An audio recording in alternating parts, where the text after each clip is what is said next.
Hi guys, আজকে আপনাদের সাথে শেয়ার করব লাল লাল জাল জাল একটা মুরগি ফ্রাই রেসিপি। আর যারা যারা এটা খেতে চান সবাই চলে আসুন আমার বাসায়। আর যারা যারা বাসায় বানাতে চান তাদের জন্য অতি সহজে অল্প সময়ের মধ্যে বানিয়ে ফেলতে পারবেন। মুরগিগুলোকে প্রথমে ছোট ছোট সাইজে কেটে নেবেন। ওটা তেলের মধ্যে ফ্রাই করার শেষে তো আলাদা কড়াইয়ের মধ্যে তেল দিবেন, পেঁয়াজ রসুন আদা এগুলা দিয়ে এগুলা যখন নরম হয়ে যাব তখন এর মধ্যে মশলা দিয়ে ভালো করে কষিয়ে নেবেন। ওটা হয়ে গেলে ব্যাস মুরগিগুলো এখানে ছেড়ে নাড়াচাড়া করবেন। সেম এরকমই হয়ে যাবে লাল লাল জাল জাল একটা মুরগি ফ্রাই রেসিপি।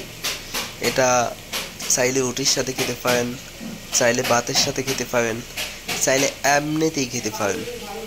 এটা অনেক স্মেল এবং দেখতে